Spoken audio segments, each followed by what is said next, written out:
All right, new Coffeezilla video. I scammed this influencer so he couldn't scam you. Now, I know what this is about.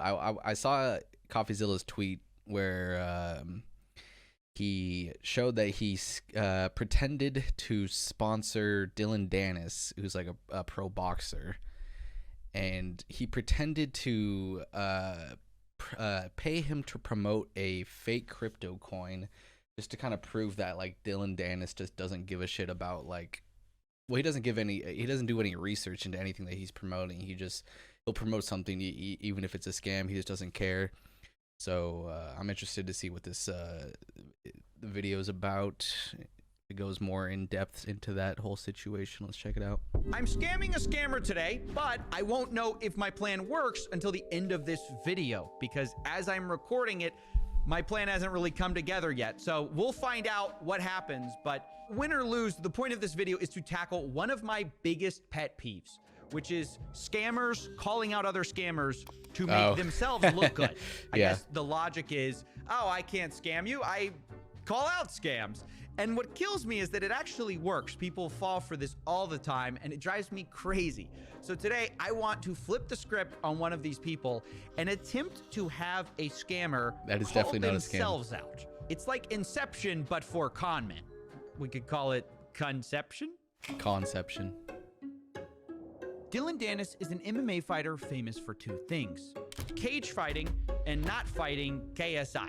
But on December 23rd, he decided to be famous for a third thing: calling out the scammers. He writes in a tweet, "Damn, Logan Paul is a scumbag. Feel bad for everyone says you, who's dude. Scammed." Says of fucking course, you. No one's gonna really disagree with this, so the likes rolled in. But what Dylan doesn't tell you is he also has a history of scamming people on Twitter. And what Dylan didn't know is that there was a detective watching him. That detective was not me, actually. I wish it was me. It was my buddy Zach XBT on Twitter, who said, "Damn, Dylan Dennis is a scumbag. Feel bad for everyone he's scammed." And then Zach showed some tweets of Dylan promoting obvious scams, which then rug pulled. Now, I was gonna kind of leave it there, a little nice Twitter dunk, but it got me thinking. You know, deleted scam tweets are the internet equivalent of roaches in your house. In both cases, if you see more than one of them, there's a lot more you don't see.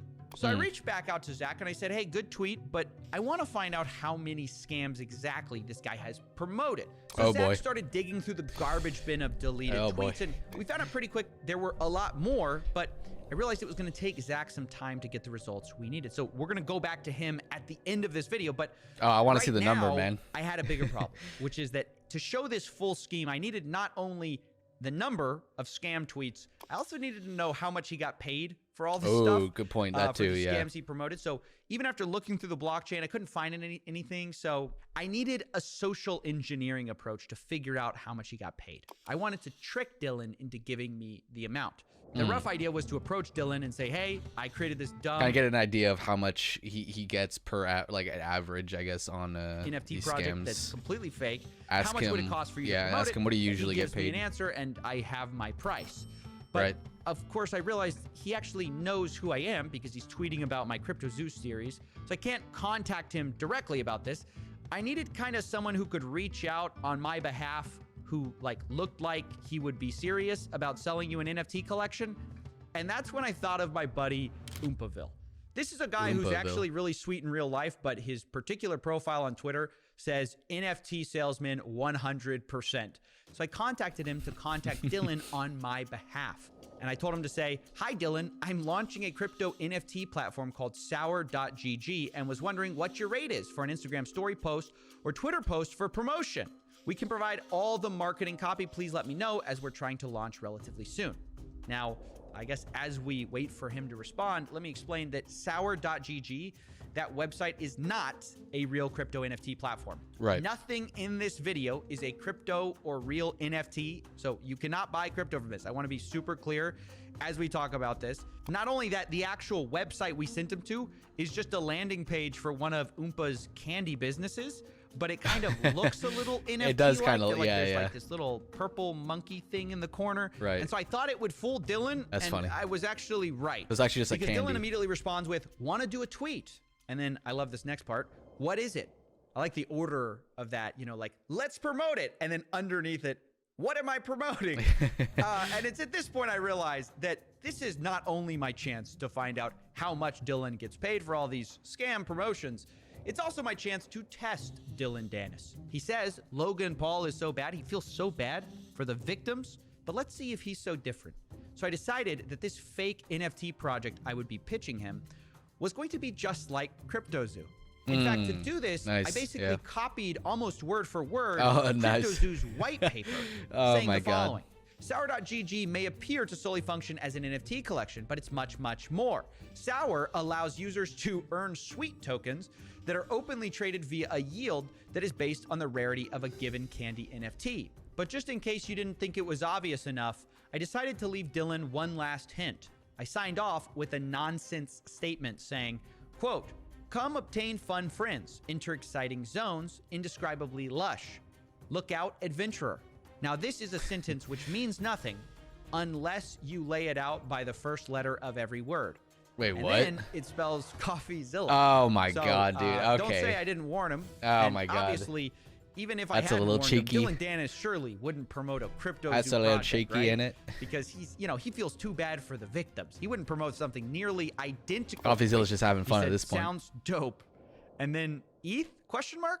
And at this point, I'm just a little surprised by how easy this all is. Zero due diligence is being done here. We have created the weakest facade possible for an NFT scam, and he's just immediately on board. Of course, for a price. I mean, that is the one thing he actually did care about, which might not surprise you. And it's the one thing he actually pushed back on, because I told him I wanted to pay him $1,000. $1,000? And he said, that's pretty low for me. So we negotiated and landed on a payment rate of $5,000 for a 24-hour post about our NFT project, which does not exist. After we settled on that, he sent me payment information, which really established a lot for us. We got answers to most of our questions. First, how much he gets paid per post, and we also got an Ethereum. Yeah, he's willing to accept a $5,000 from like just a random, I guess, fake NFT creator. I wonder if he's ever gone lower than that. That's from Dylan, which I hoped was going to link to all his other payments, but I didn't give him enough credit here. Dylan gave us a brand new crypto wallet just for this transaction, which seems to imply that he probably makes new wallets for every new deal he does, which is pretty shrewd. And at this point, I realized I had a choice to make. I could take what I learned, present it to you guys, and stop this little charade I had with Dylan and make my video. And Dylan would just keep doing this because his fans wouldn't know. Or I could try to teach him and his fans a lesson in a bit of a different way, which is actually pay Dylan to post a link to our fake NFT project. But the twist would be, as soon as he posts that link, it will become a website dedicated to every scam tweet Dylan Dennis has ever done. God, and remember that this website would be linked by Dylan Dennis himself to all of his fans, directly showing them proof that he's scammed them multiple times. Good one, Coffee. We'll figure out how many times again in just a second, but I first want to say I thought about this a while because the fact that he's like waiting to the end to reveal a number makes it, oh God, it has to be a big number, right? Above 25. This plan has its own risks. I don't know, man. I mean, the number one risk is that Dylan just doesn't post and 50, steals my money. I don't know. And then the number two risk is, well, what if he finds out we duped him and then immediately deletes everything? We don't get our money's worth. So to remedy that, because I really wanted to do this plan, was to structure the payment so that I paid him $1,000 up front, but didn't pay him the rest until he kept the tweet for certain periods of time. And to my surprise, he agreed to the terms. Sounds good. And so this is where I'm going to leave things with him. At this point, I have a lot of things to do before Friday, which is the day I told him this whole fake thing is launching. So I'm going to go do that and go get prepared for Friday. I will see you guys then.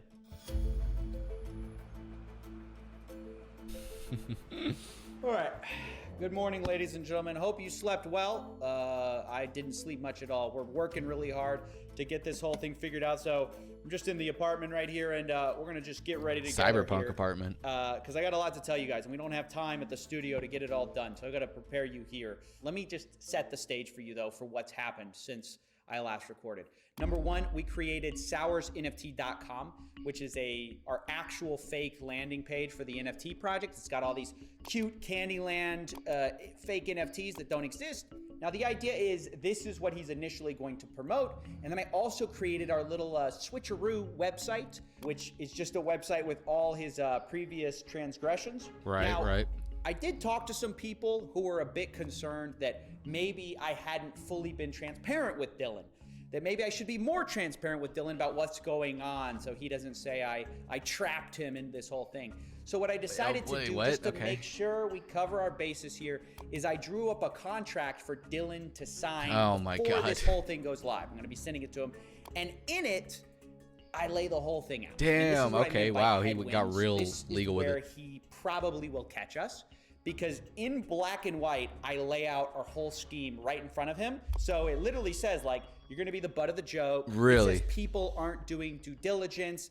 It says that we're going to be switching the website to show his prior promotions. So we lay out the whole thing. And he does it. He just, okay. Really well, I mean, whoever reads that, I mean, I guess he's not going to read any of this. It's not like it's a terms and condition kind of thing. It's like a contract you're getting paid for. So like, it's a little more serious, I guess. Sign it, which is the whole point of this entire thing. Probably so I read think that. It fits.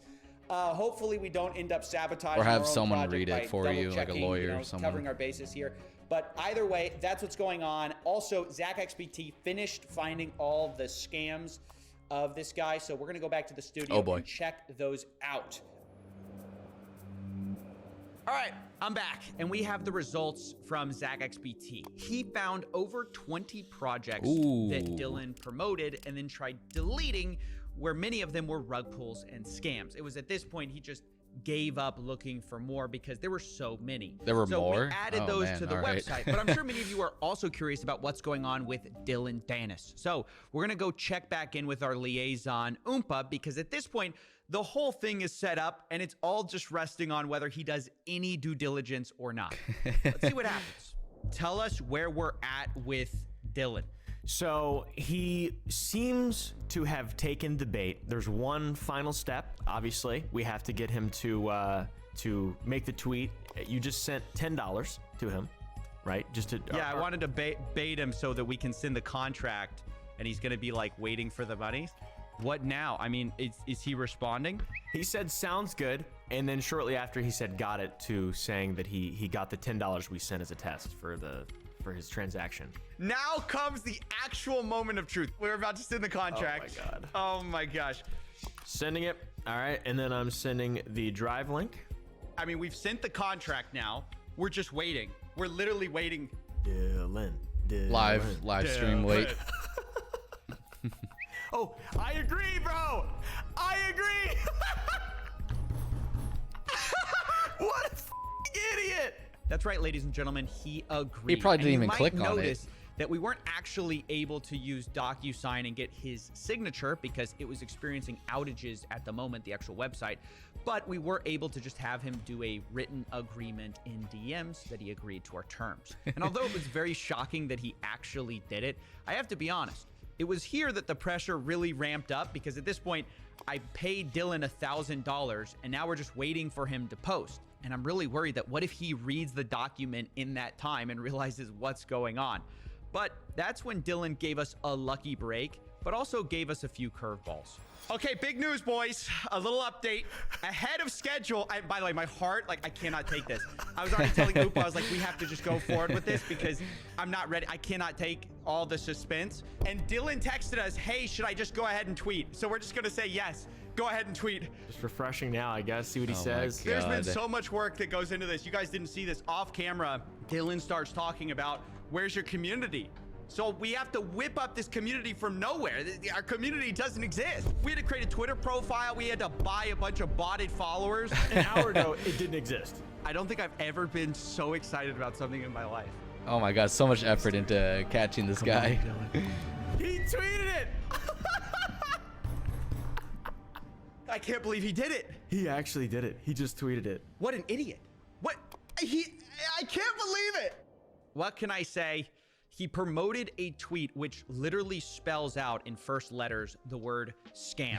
I hope this has been highly educational for you guys, that most of these influencers do zero work vetting these projects, contracts, and NFTs. If you enjoyed our work, please consider becoming a patron. High effort investigative journalism like this takes a long time and a lot of setup, but I think you'll agree it's worth it. I also want to give a big thanks to both Oompaville and Zach XBT who helped me pull this off. Please go follow them. Great work, guys. They're helping us get to the point where influencers will wonder when they take these deals in the future, am I agreeing to be the butt of a joke? And of course, the answer to that question, when you're shilling NFTs, is always yes. Yep. So anyways, thanks for watching, and I'll see you in the next. That's the moral of the story. The fact that he agreed to a contract is literally confession that says he was lied to, followed by... it was so good, yeah. Good job, Coffee. Wait. When asked for comment on the story, Dylan Dennis said the following: complete lie. He changed the website completely and lied about the project that he was describing. Literally completely changed the original website, sent or deleted. Oh, I'm excited to see what kind of backlash comes from this. Did not respond further for comment about the contract. Well, I mean, it makes sense. He didn't fucking read it, dude. Goddamn, dude. Shit.